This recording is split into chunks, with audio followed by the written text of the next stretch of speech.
And so our story begins.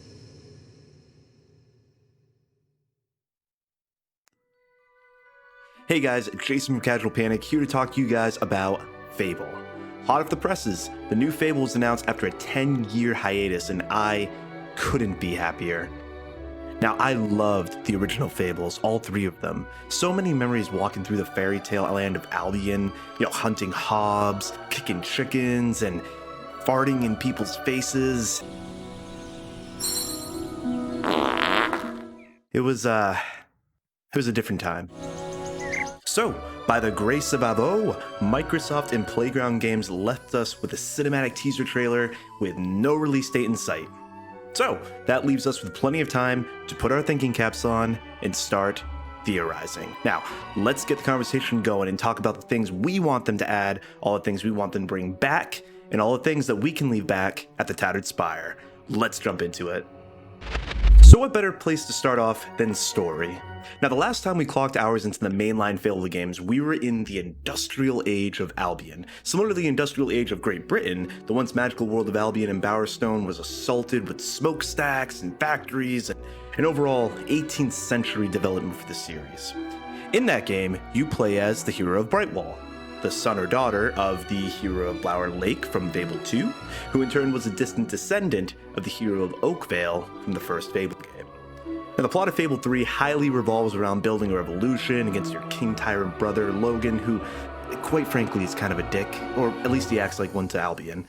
Now, near the end of Fable 3, you successfully seize power of Albion from Logan, you do with him what you will, and encounter an evil entity known as the Darkness.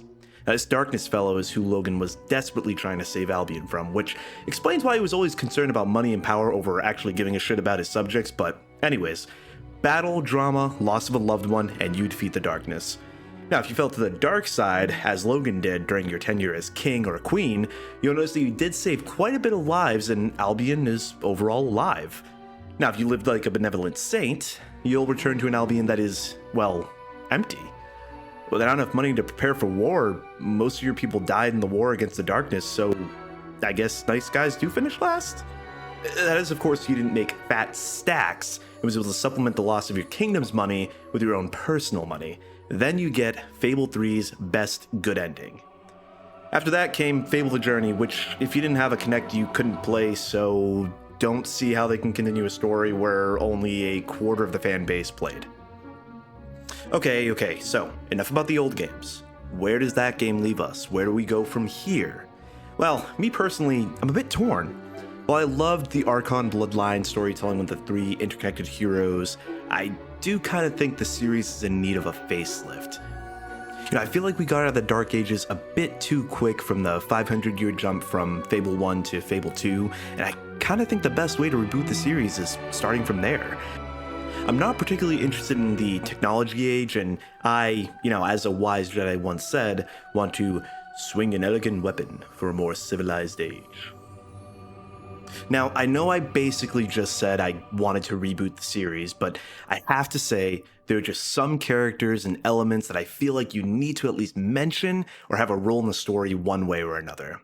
Teresa is one of those. Acting as a guide in Fable 2 and Fable 3, maybe we could see her shortly after the events of the first Fable and seeing how she became so wise and powerful. I gotta say as well, the new Fable trailer's narrator gave me strong Guildmaster vibes, just without asking if I had any potions or food. Maybe you just play years before the first Fable and witness Scarlet Robe or Thunder in action. Of course, the hero of Oakvale's story was pretty epic to begin with, so I hesitate to overshadow his with another hero's right before. Now, if we're talking about gameplay, Fable has always, and should always be, a third-person action-adventure RPG game. Yes, I'm avoiding Fable the Journey. Like I said, Fable has always been a third-person action-adventure RPG. It's a game that is very much about growing your character, starting off as a feeble warrior and working your way up till you're smashing heads in like the mountain from Game of Thrones. It's not super hyper-immersive, and always has a bit more charm and fun and a bit less depth than most games. Part of the fun is the journey, as you develop your character through strength, skill, and will, and the green miscellaneous stuff, let's not forget about all that. Yes, all the heroes of Fable are composed of these 3 or 4 main food groups. If I can be blunt, however, I always found the games a bit too easy. Because, well, you know, aside from Fable 1, you couldn't really die. Yes, in Fable 2 and 3, you can be knocked out and you'll receive a wicked scar, but I never really felt the danger of playing those games. I kind of hope in this new one they, while still adhering to strength, skill, and will, make it more meaningful to unlock new abilities in the skills menu. I also kind of hope they reward you with different playstyles. For example, while there is a sneaking mechanic in the first Fable, it never felt like there was any benefit to actually playing an assassin over, say, a warrior. So I always opted to lop off heads rather than stab them in the back. Well, on the line of character development, that's another feature I hope that they improve upon in this new Fable: more character customization. Past Fables have always given you a default look to the hero, with you just kind of sticking on facial hair that I'm pretty sure came straight from the party store.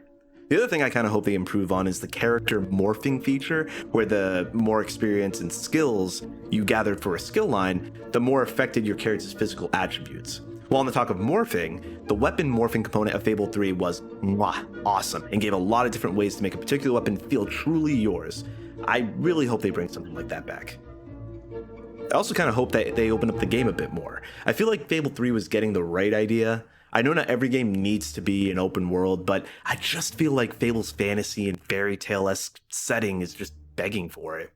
Playground Games are renowned for their open world Forza Horizon series, so here's hoping they use those skills in this next trek through Albion.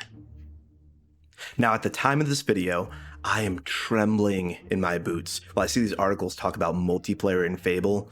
I saw one that claimed the game was going to be an MMO, and my heart nearly Titanicked in disbelief. Luckily, those rumors have apparently been debunked.